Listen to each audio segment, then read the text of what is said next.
tarde a todos. Boa tarde. O que nos motivou a trabalhar esse tema hoje foi uma colocação de uma irmã da plateia no sábado passado, que ela fez a seguinte pergunta, a seguinte colocação, que uma pessoa sofreu na infância, desde os 6 anos, estupro por parte de um membro da família.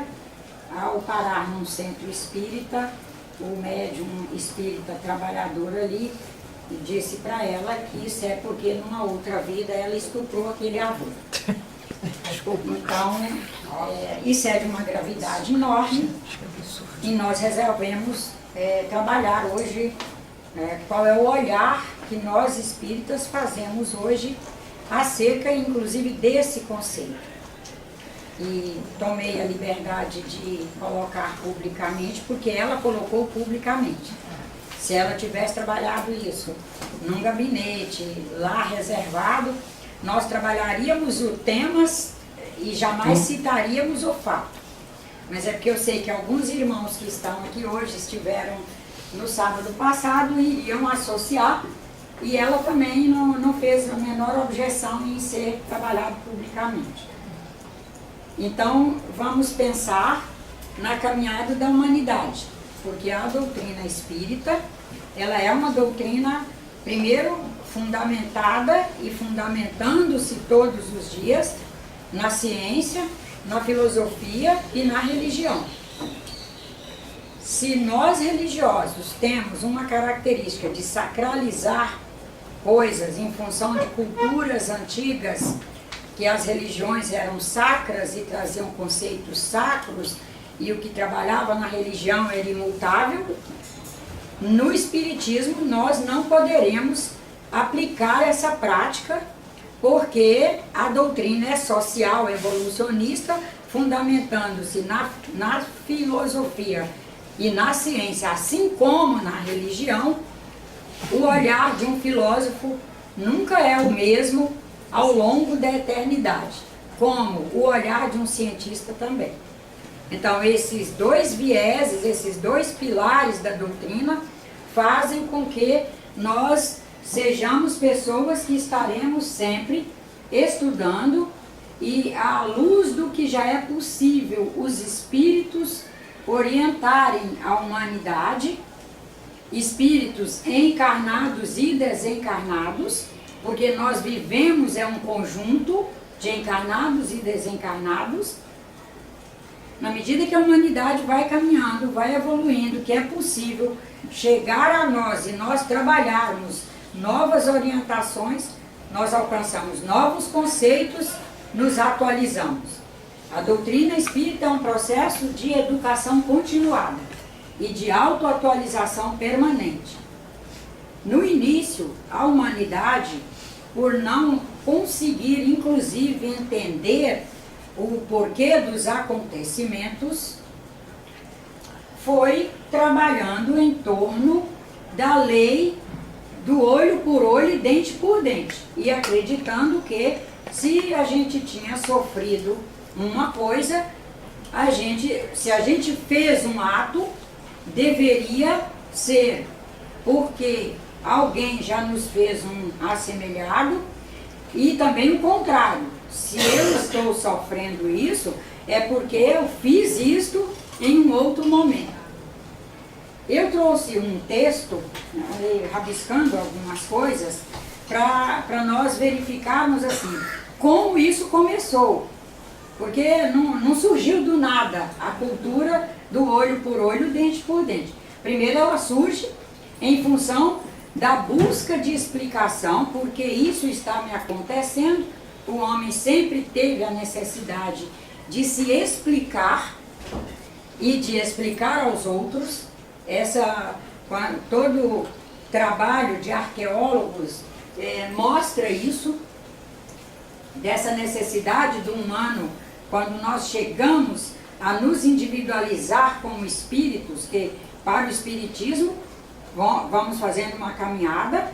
Inicialmente nós somos proto-espíritos, vivemos em grupo, né? Nós temos cachorro, tem a família cachorro, num padrão espiritual cachorro, e ali já há um proto-espírito.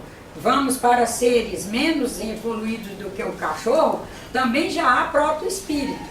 Mas se chegamos ao átomo, também já há proto-espírito, porque ele já é uma criação divina, inteligente, Deus já emana ali, e portanto já há sabedoria divina, já há um nível de espiritualidade.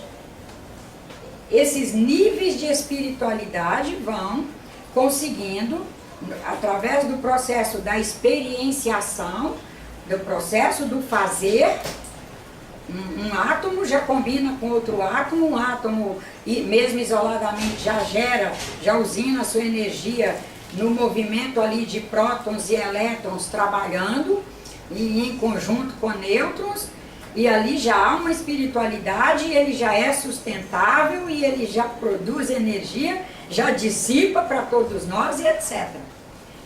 Na medida que esse átomo vai vivendo e vai combinando e recombinando, vai alcançando cada vez mais a abertura de percepção, de organização, vai conseguindo enxergar melhor, a isso nós chamamos de evolução espiritual. Não partimos do princípio que o espírito chega e é como se o espírito existisse lá num outro lugar e criasse aqui essa bolota, esse conjunto, e o espírito descesse e pousasse aqui e ocupasse esse corpo. Não, nós partimos do princípio de que o espírito, ele pré-existe sim, ele se une por frequência a situações, a outras frequências, e ele vai, portanto, escolher fazer esta ou aquela reencarnação em tal lugar ou em tal família, já com possibilidades de determinadas experiências dentro de suas linhas de necessidades, mas não afirmamos hoje mais, nem acreditamos que nós passaremos aqui pelas mesmas experiências que fizemos no passado, tal e qual foram feitas, porque isso não seria evolução. Nós teríamos que não ser evolucionistas. Esse é o primeiro ponto que nós precisamos colocar. Nessa caminhada que a humanidade foi fazendo e na necessidade de se explicar, para um determinado período histórico, foi um grande avanço alcançar a lei alcançar o olhar da retaliação, que depois veio a se transformar na lei da retaliação, que é a lei de Talião. Talião é importante sabermos que não é um nome próprio. Talião quer dizer retaliação. Não é uma pessoa que chama Talião que promulgou a lei da retaliação. Não, é a lei da retaliação. Esse conceito da retaliação vinha andando com a humanidade. No século XVIII a.C., na Babilônia, é que existiu o Hammurabi, que colocou que vinha não como lei, vinha como lei em cada um, porque compunha o sistema de crenças. E quando nós acreditamos muito em algo, aquilo se torna lei para nós. Isso estava lei em cada um, portanto, era uma lei que já tinha alcançado toda a sociedade. Ele, ao fazer o Código de Hammurabi, ele coloca um dos elementos do Código de Hammurabi, é a lei de Talião. Eu vou ler aqui assim, uns tópicos rápidos acerca da Babilônia, para a gente situar. Nós tomamos 3 pontos. Claro que os espíritos que vão reencarnando, administrando e liderando a humanidade e fazendo, portanto, alterações na cultura, eles são muitos. Infelizmente o tempo é pouco, a gente tem que tomar 3 que sejam mais pontuais. Então nós tomamos, primeiro, Hammurabi. Então vamos ler um pedacinho sobre a Babilônia. Muitos historiadores afirmam que a Babilônia é um dos berços das civilizações humanas, pois é uma das sociedades mais antigas que conhecemos. Situada na região da Mesopotâmia, entre os rios Tigre e Eufrates, apresentou um grande desenvolvimento social, econômico, político e cultural. Achados arqueológicos apontam para a existência da sociedade babilônica há mais de 5.000 anos atrás. O reinado de Hammurabi, século XVIII a.C. A grandiosidade da Babilônia apareceu durante o reinado de Hammurabi.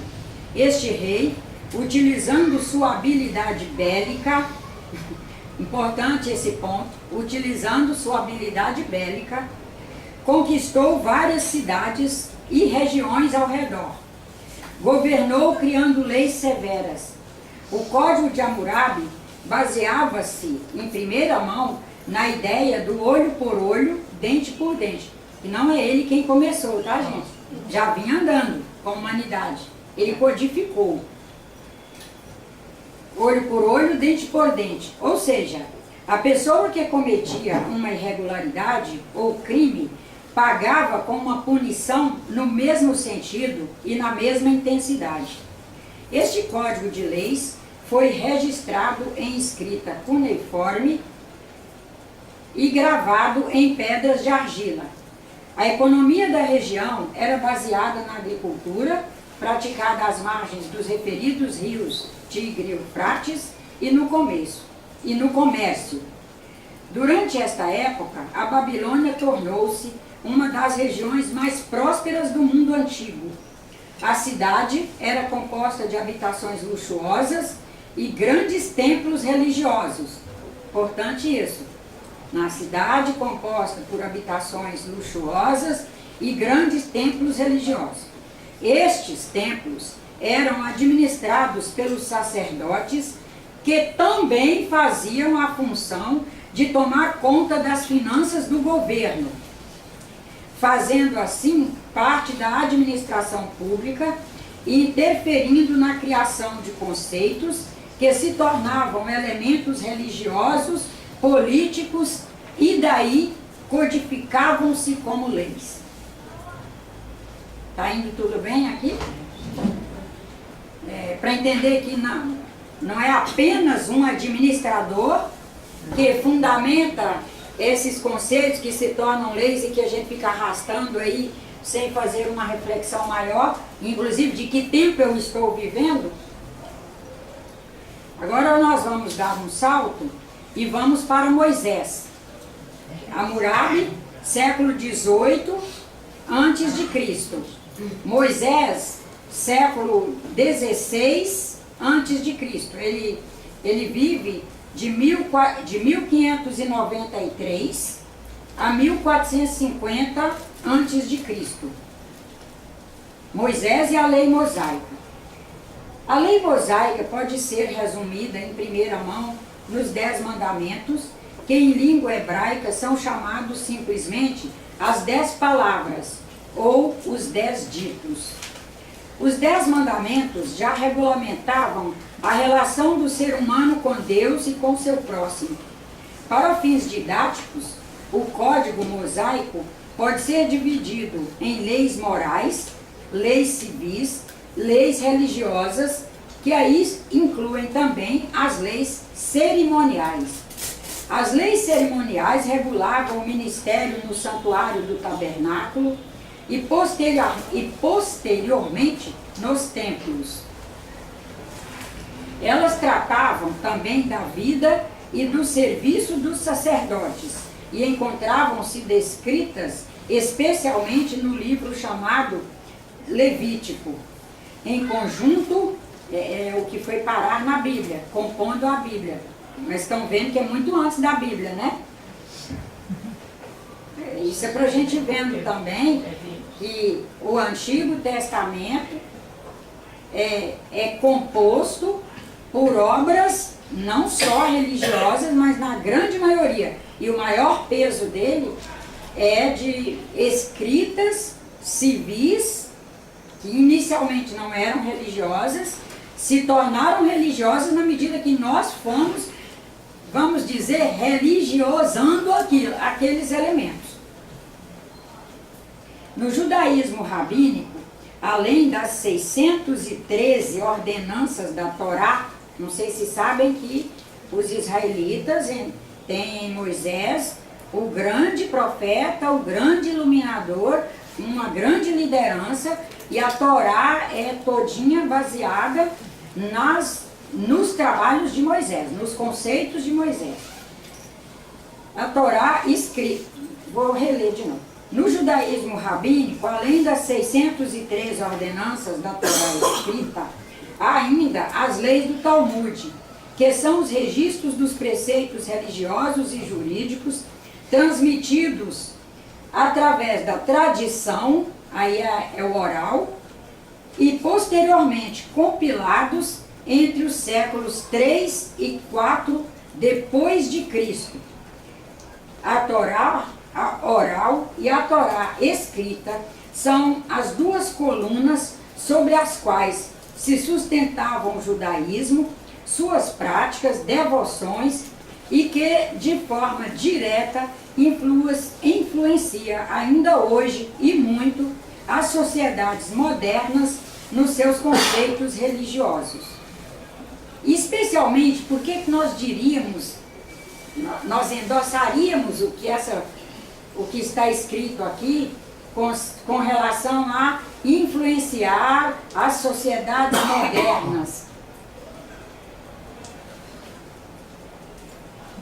Por que a Torá, que é restrita a um país que nem é tão grande, a uma região, não vamos falar de um país, uma região que não é tão grande assim, mas influencia na nossa cultura religiosa, especialmente naqueles elementos que nós recolhemos e sacralizamos.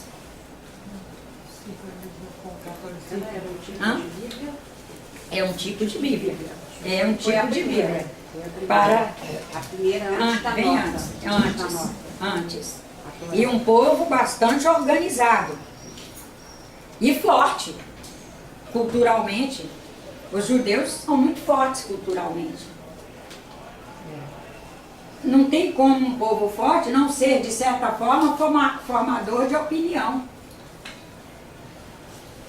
Não tem que, em algum momento da história, os judeus eles se espalham pelo mundo, né? E aí com isso o conhecimento daquela região se propaga também, né?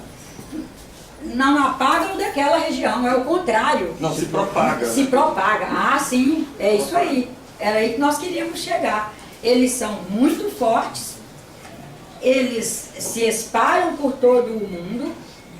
Existem países que têm uma comunidade deles tão forte que, se eles resolverem se posicionar contra, são capazes de, eu não diria abolir, mas serão capazes de abalar sistemas políticos de alguns países.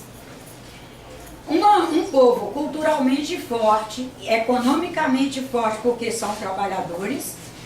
E são muito unidos, né? São unidos.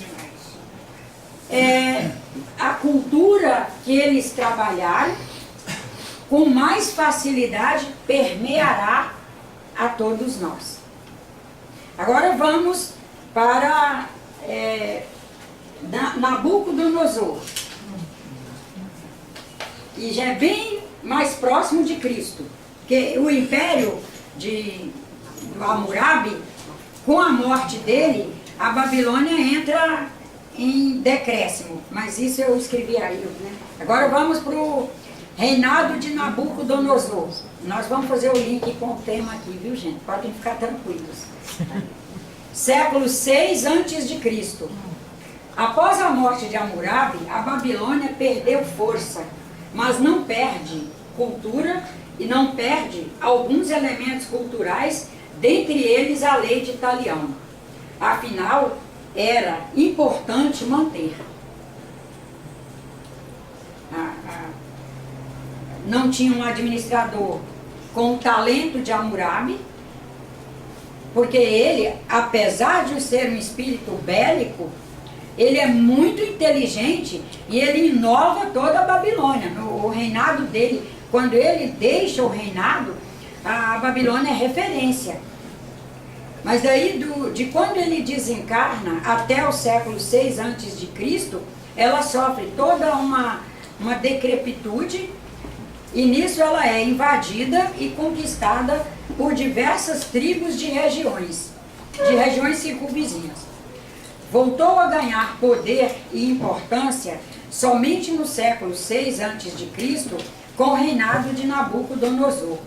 Este rei retomou as conquistas, ampliou as áreas de domínio e influência, ordenou a construção de muralhas em volta da cidade, e dentro das muralhas foram construídos diversos templos, palácios luxuosos, decorados com pinturas e jardins. Para sua esposa, Nabucodonosor ordenou a construção dos famosos jardins suspensos da Babilônia, até hoje uma das 7 maravilhas do mundo antigo. A agricultura na Babilônia era praticada graças a um complexo sistema de canais de irrigação já instituídos por Hammurabi, já na época dele, construído nas margens dos rios Tigre e Eufrates. Estes canais conduziam água para regiões mais internas da cidade, faziam reservatórios de águas para os períodos secos, e a agricultura se baseava principalmente na produção de cereais, elementos sempre necessários à subsistência e ao equilíbrio humano. Durante este reinado, e antes dele, desde Nabucodonosor, os templos eram valorizados, os sacerdotes influenciavam nas políticas e as políticas influenciavam nos templos e nos sacerdotes. Por que a lei de Talião, para aquele período, é uma conquista tanto para sacerdotes quanto para administradores, que são os políticos?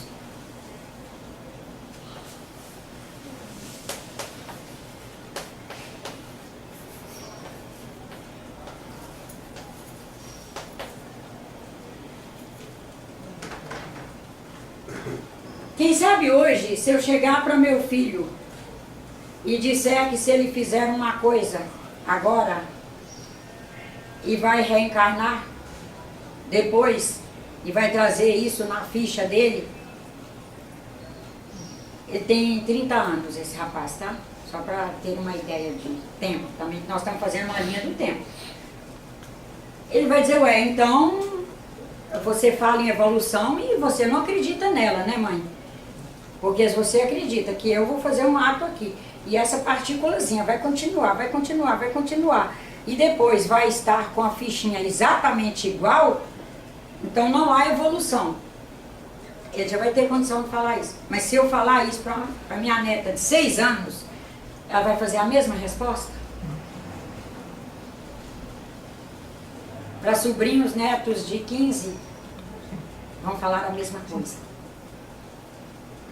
Você vê que é um alcance que a humanidade fez. Nós que estamos convivendo com essas crianças de 6 anos aí, percebemos, quando eles recebem uma estrutura razoável de família, falando de estrutura de educação, de amor, de disciplina, de ordem, de colocação com posicionamentos corretos por parte de quem está ali no processo da educação, influenciando no processo de educação, nós percebemos que eles chegam com um alcance, e com 6, com 12, com 20, com 30, fazem com linguagens diferentes as mesmas colocações. Então não dá mais para catequizar pelo medo. Agora imagina para 18 séculos antes de Cristo. 20 séculos, mais 18, 38 séculos, são 3.900 anos atrás.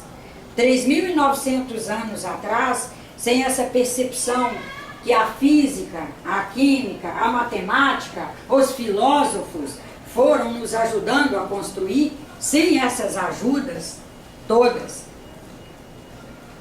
se alguém chegasse para dizer para nós que o que nós fizemos estaria ali nos registrado e que nós íamos voltar, íamos viver exatamente o que estamos fazendo, isso de certa forma nos coordenava para pelo menos nos conter.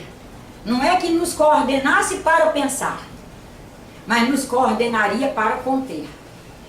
E é um momento que a humanidade precisa ser contida, como precisa até hoje. Só que hoje, se nós resolvermos fazer contenção de pessoas através de medo, através de ameaça, a primeira coisa que eles nos dirão é que Deus é esse que nós falamos nele.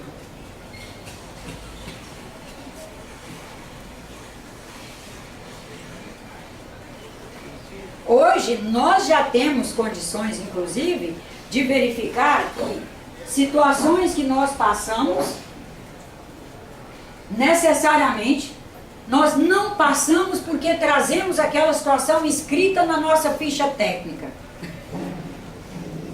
no seu acervo mediúnico particular.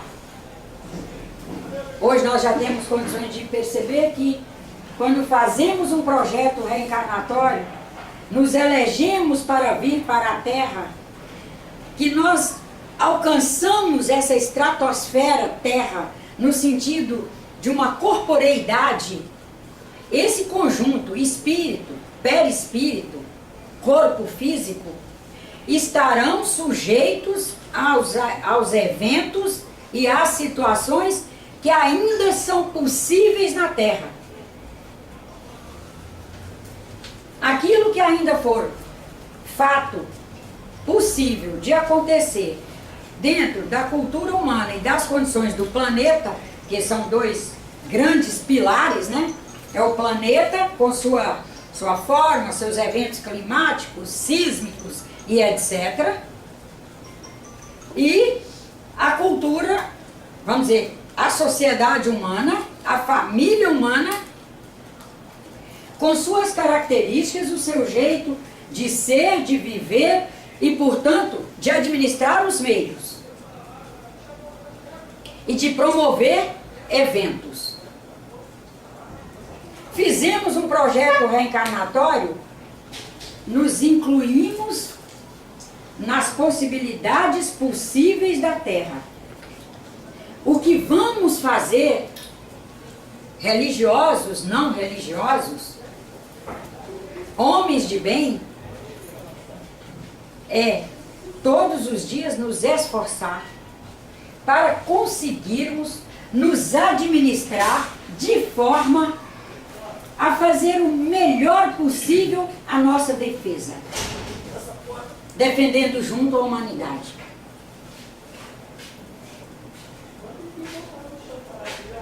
Inclusive porque quando se fala para alguém, afirmar para alguém que ele foi vítima de uma situação de hedionda, vítima de uma situação hedionda, porque ele cometeu o mesmo ato, esse é o primeiro ponto, só a filosofia disso aí, falar isso para alguém já foge diametralmente dos parâmetros da doutrina. Se a doutrina é social,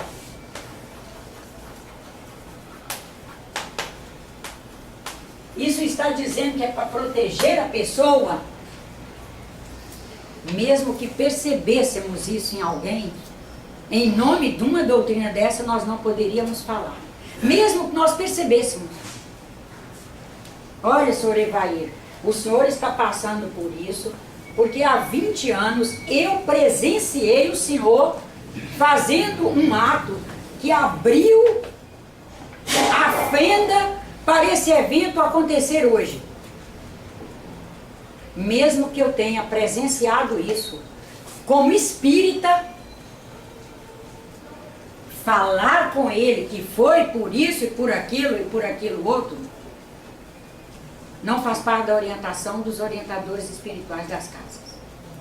Eles nos pediriam e nos orientariam a fazer diálogos com a pessoa, de maneira que ela, no possível dela, portanto, mantendo a sustentabilidade dela, ela alcançaria no possível, na dose para ela.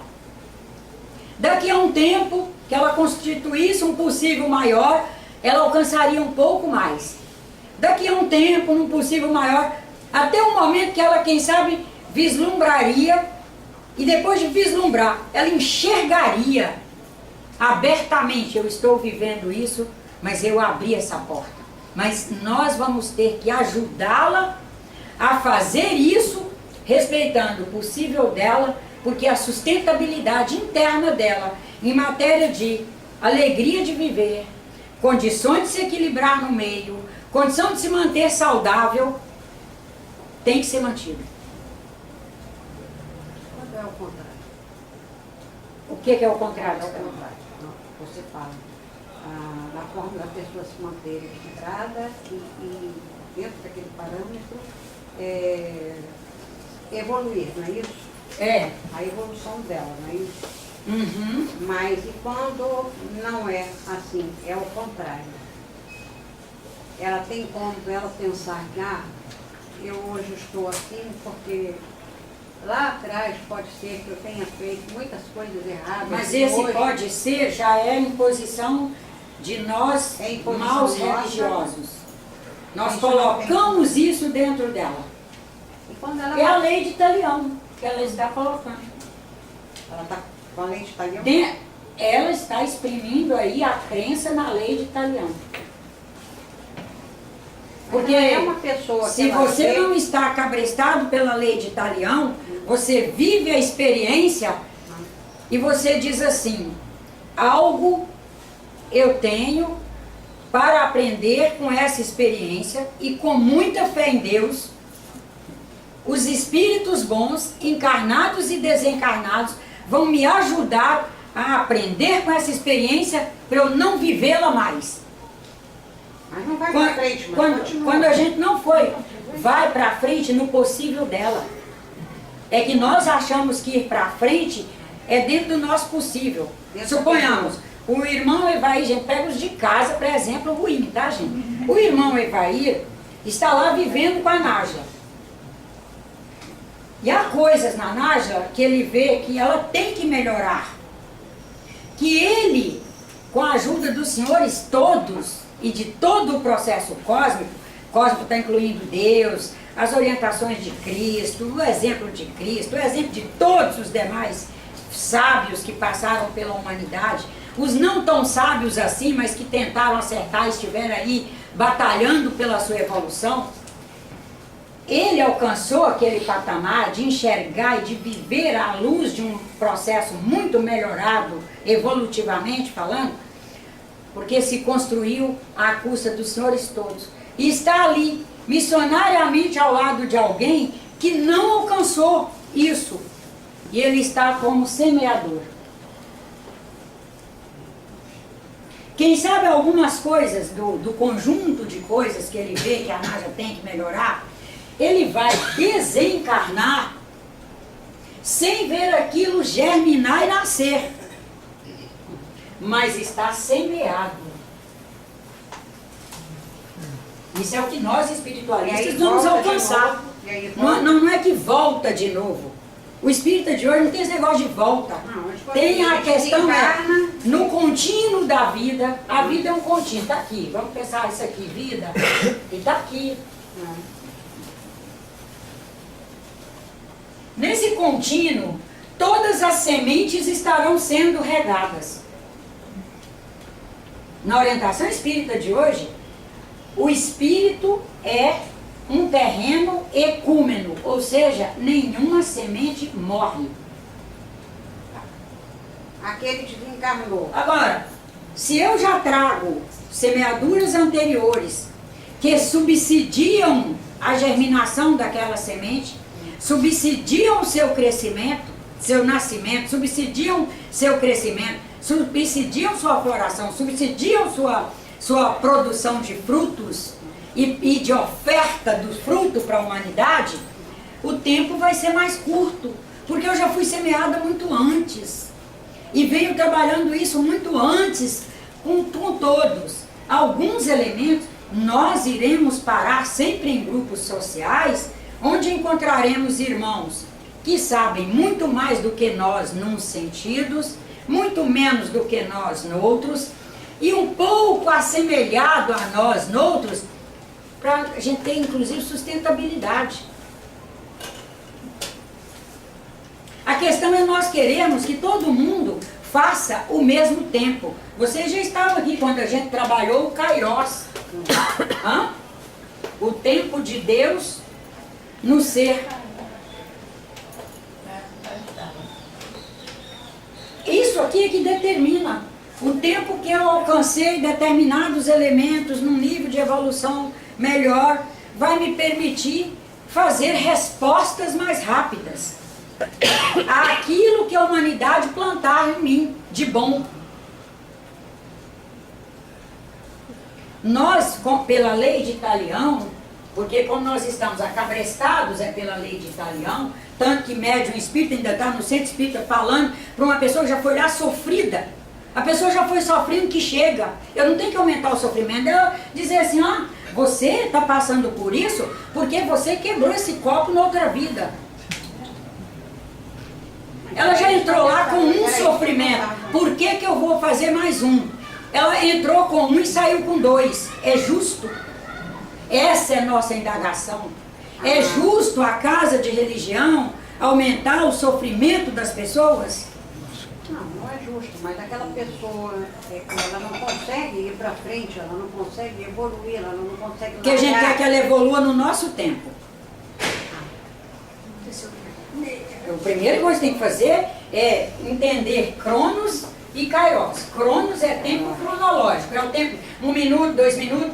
Falei uma vez, falei 10 vezes, falei 30 vezes, é o Cronos. É cronologia. Já falei isso 10 vezes, já cansei, não vou falar mais. Não, você pode não falar mais verbalizando. Para deixar o espaço para outro verbalizar. Com outro tom, com outra expressão frontal, com outra expressão corporal, com outra dinâmica, com mais amor, com mais paciência, porque a sua já acabou, e falar impaciente, com menos agressividade. Você pode parar de falar verbalmente e continuar falando no tempo Kairos que você que é uma divindade falando com os elementos que traz através do pensamento. Eu parei de falar isso com a cega, e eu agora falo com ela isso em prece. Mentaliza e falo.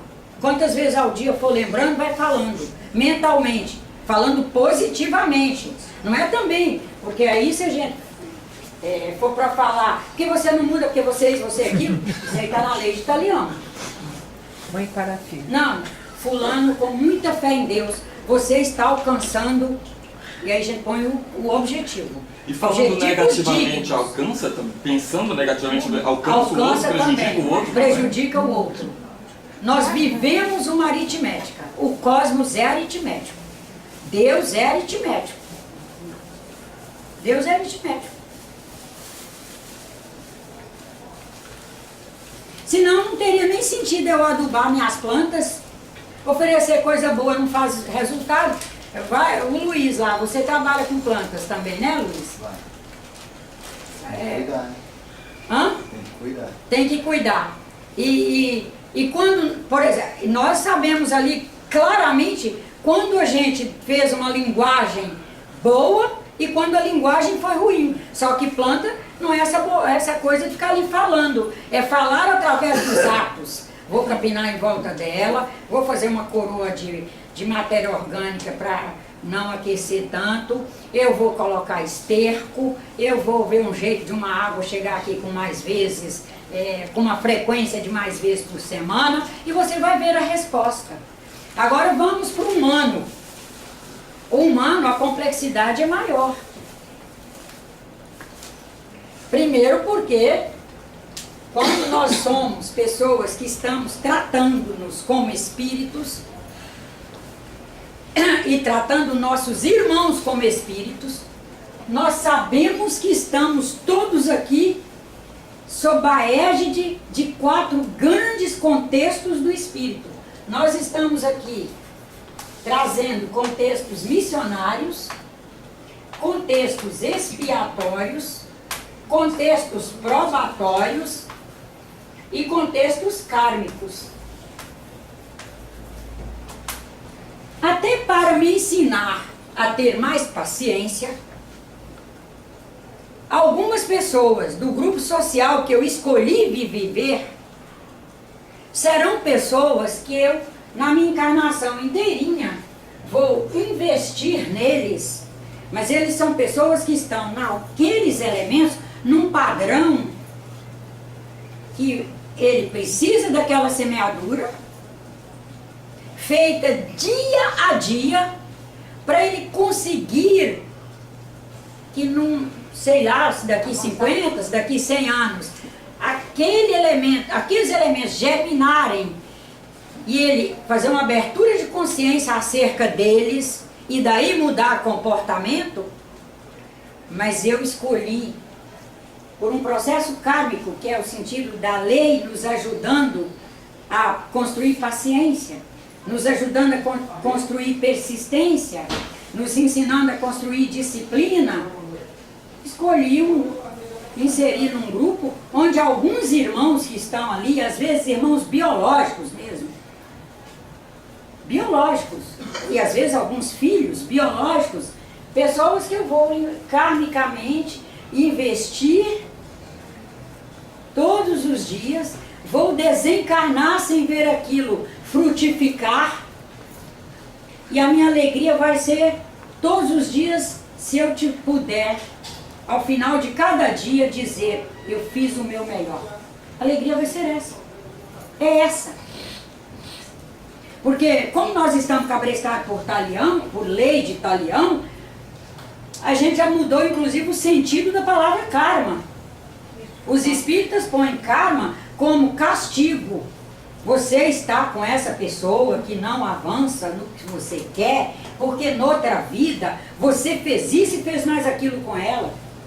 Segundo os espíritos orientadores, abracemos as nossas relações que estamos convivendo agora no campo físico, onde nós podemos tocar fisicamente, abraçar fisicamente, falar com palavras, com olhar, às vezes com energia, porque segundo eles, a nossa chance de reencarnar juntos novamente, pequeniníssima. Pela lei de Talião, nós estamos aí dizendo que eu faço mal a Silva hoje, na próxima encarnação nós duas estamos aqui. Ela me arrastando toda capenga porque eu a prejudiquei. E ela vai estar me empurrando, eu lá num carrinho, e ela me dando banho, me limpando, porque é a lei de Talião. Eu achava que era justamente isso, até porque eu pensei assim, pessoas que vêm nessa encarnação com problemas como síndrome de Down, Sim, pela lei de Talião, tudo isso é castigo, é o karma. Tudo isso é por causa de karma? Não, não, não. Porque ela na outra encarnação ela não evoluiu muito, então ela vem daquele jeito para que ela Na seja outra encarnação tratada. não. Primeiro a gente vai mudar esse nome, a outra encarnação. Cuidada. Ao longo de toda a existência, ela foi evoluindo. O dia que você conviver com um síndrome de Down, você vai mudar seu conceito acerca de síndrome de Down. Você vai enxergar todos os dias, convive com uma sobrinha de sangue mesmo. Todos os dias você vai ver que é um espírito com muita sabedoria, com muita perspicácia, mas que ao longo da gravidez,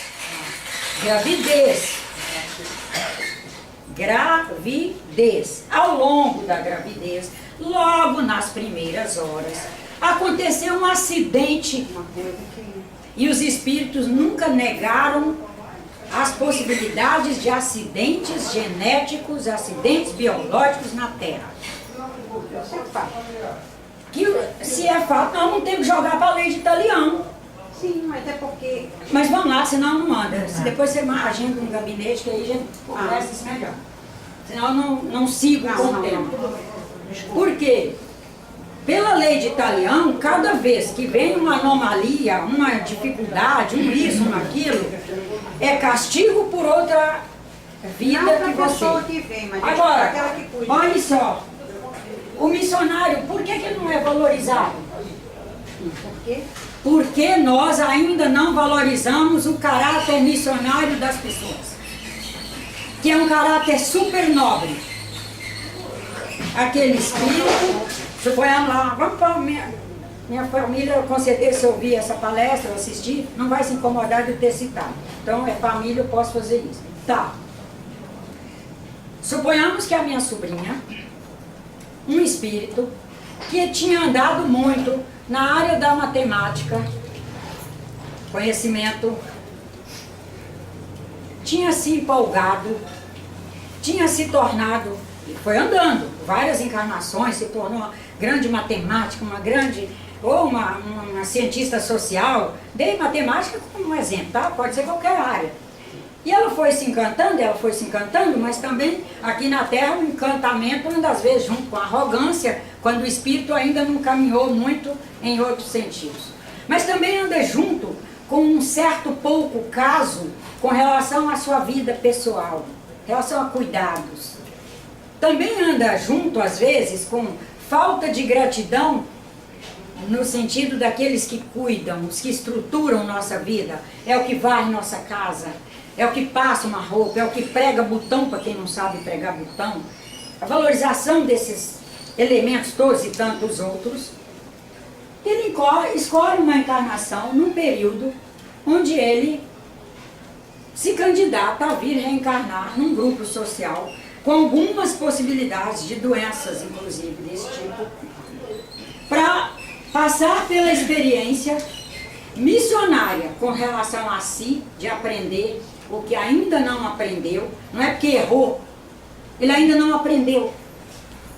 E permitir que pessoas convivam com ele e aprendam, se transformem, se humanizem mais, entendam melhor, inclusive, o mundo das pessoas que não trazem sequer esse padrão de normalidade que nós trazemos.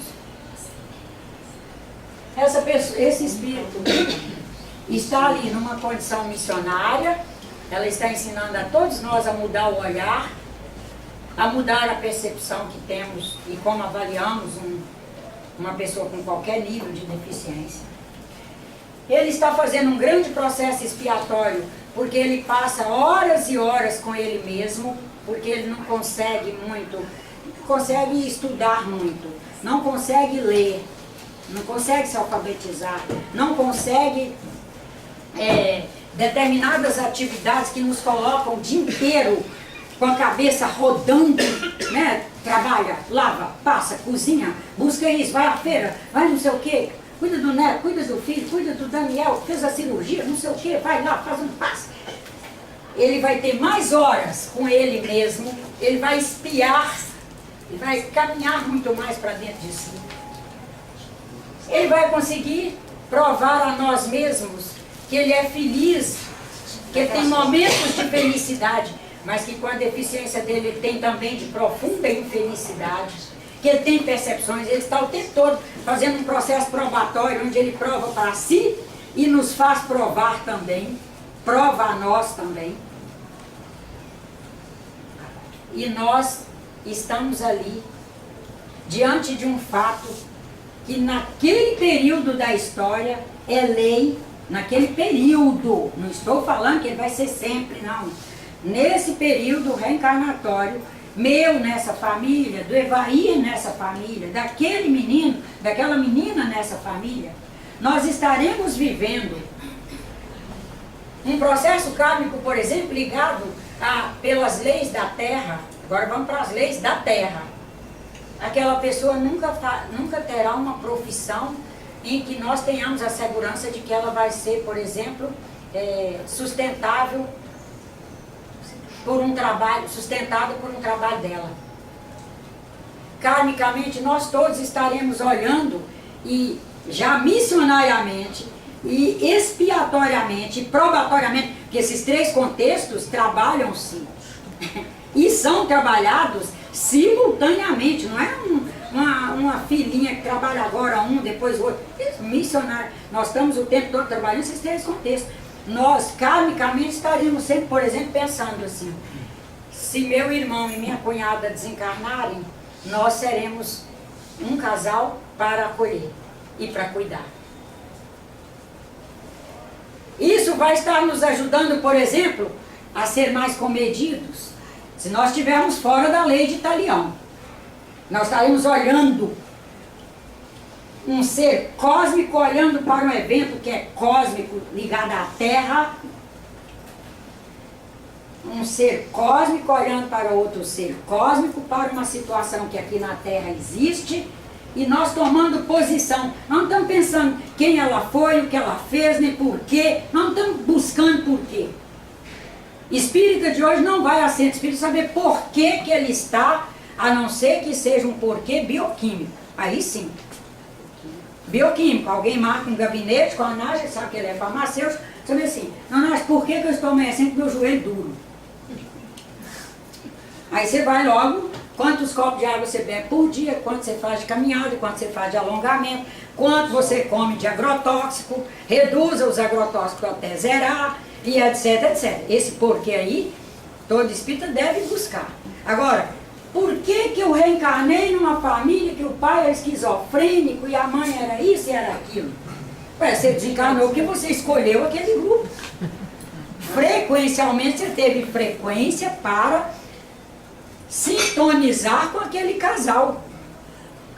O seu padrão. Mas voltando a esse E vamos, só um minutinho, e vamos nos administrar, entender, à luz de só um minutinho, à luz de cada instante, buscando sempre o que eu posso fazer de melhor nesse instante, para me administrar. E o que eu devo oferecer de melhor nesse instante para a administração desses fatos. Chegou no centro espírita alguém para buscar uma ajuda, porque traz a dor de um fato igual da moça citou aí, você estava indo no sábado.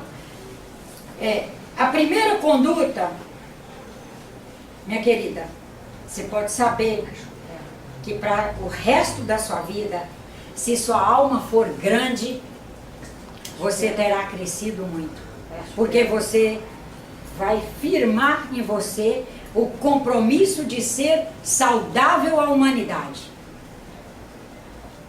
Em cima dessa plataforma, começaremos a trabalhar o sentido de construção do perdão, do entendimento, da compreensão, e já mostrando que são eventos que lastimavelmente ainda existem na Terra. Ainda existem.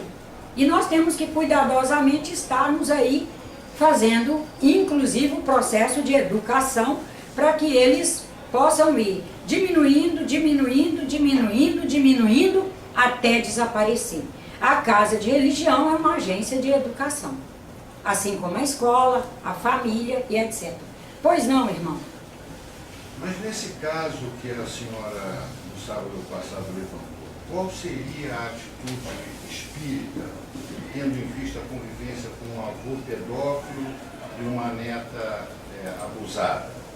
Qual a atitude correta? A primeira coisa é orientar o passe. Não temos dúvida do quanto o passe é não só regenerador, como é um momento que os espíritos têm uma possibilidade maravilhosa de trabalhar nossos valores transferentes e referentes. Os valores referentes são nossas referências. Trabalhar o perdão, trabalhar o amor, trabalhar a compreensão, trabalhar o alongamento de olhar. Nosso irmão Mário, quando faz a prece de abertura, ele sempre cita o alongamento de olhar. O alongamento de olhar para verificar que na humanidade ela não é a primeira, lastimavelmente não é a última, e que, portanto, temos que trabalhar muito para isso deixar de existir.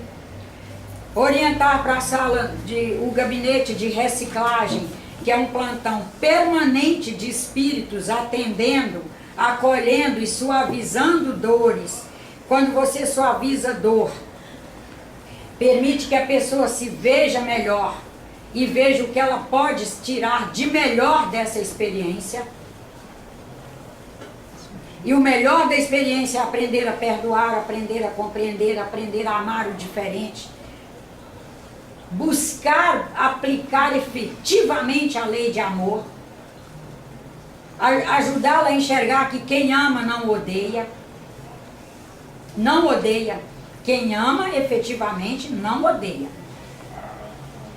E aí indicando leituras, estudos, passeios, caminhada descalço na terra para produzir serotonina, que nós consideramos que a casa espírita, ela não atende espírito desencarnado.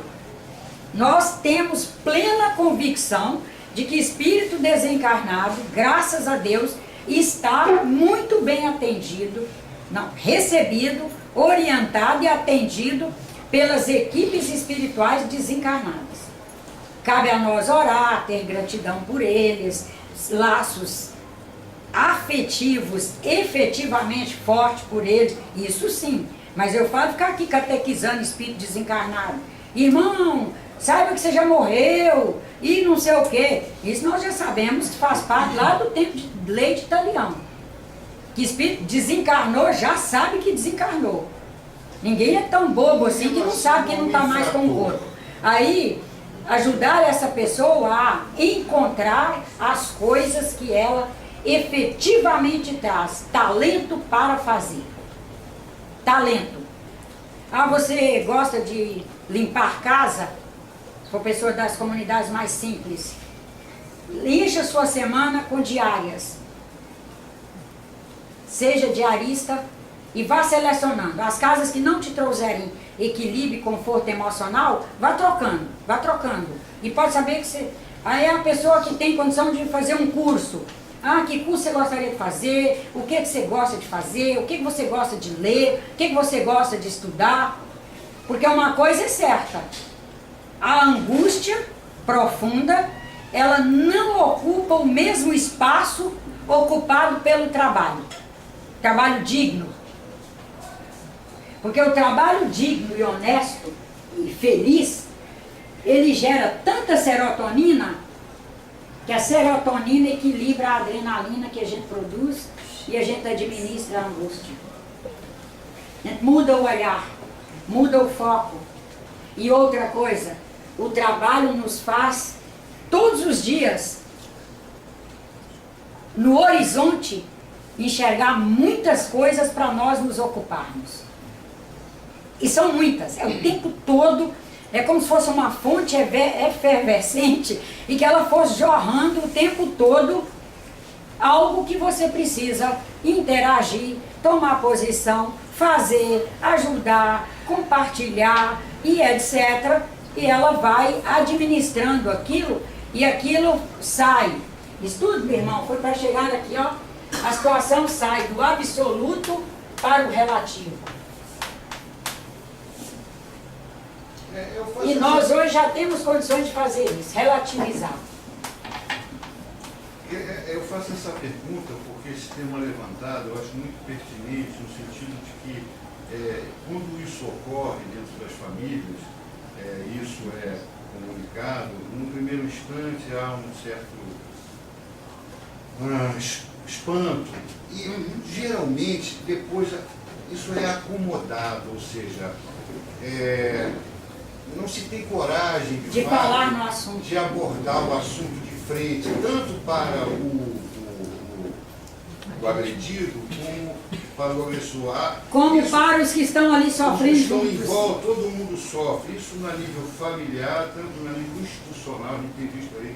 E esse tema ele não é abordado, e principalmente também como abordar a patologia de desvio, né, do ponto de vista espiritual. Entendeu? E que às vezes nem é patologia, né? São os desvios da educação não qualificada. Espíritos chegam à Terra necessitados de freios, reencarnamos. A minha geração foi uma geração que, graças a Deus, os pais souberam fazer muito freio. E a gente hoje olha para trás e vê o quanto foi saudável. Nossa, na minha casa eu tinha um freio contra a preguiça, a lerdeza. Eu não tinha preguiça de fazer, era uma lerdeza. E eu sofri uma pressão enorme contra aquela lerdeza. E hoje eu olho e penso, meu Deus, se a minha mãe não buzinasse tanto isso no meu ouvido, onde eu estaria hoje, como eu estaria? Era uma tendência a me envolver demais com as causas dos outros, sem condição de fazer algo. E ela cortava. Você tem condição de fazer? Então envolva. Você não tem? Vai construir. Esses freios nós precisamos voltar a fazer conosco, cada um consigo mesmo, um processo de educação onde nós, por sermos trabalhadores, amorosos e as pessoas fazerem um reconhecimento de nossas qualidades morais, nós termos condições de adentrar o espaço delas com colocações no sentido de frear as emoções ruins, permitindo a abertura para as emoções boas. A emoção de um bom trabalho feito, a emoção de ser um bom profissional, me mostrando para a pessoa que se ela ficar agarrada àquilo, ela não desenvolverá seus talentos. É Cristo com a parábola dos talentos. O que você está fazendo com seus talentos? Mas aí vão, na medida que a gente vai trabalhando essas pessoas, irmão, vão surgindo, graças a Deus, informações e orientações para juntos irmos fazendo ali. Não é uma coisa que tem a receita pronta, não. Vai acontecendo, nós temos que abrir os nossos corações, abrir a nossa mente no sentido de sermos pessoas da contemporaneidade, que saiamos dessas colocações em função de coisas que administradores e sacerdotes criaram para domar uma humanidade selvagem e que hoje não é mais. Nós temos nossas selvagerias, mas essa de ser domada através de saber que se aconteceu isso é porque houve aquilo, isso aí hoje é trazer dois sofrimentos, que antes não, antes era uma medida educativa, hoje é uma medida que traz mais sofrimento para a pessoa, que ela entrou com um sofrimento e sai com dois.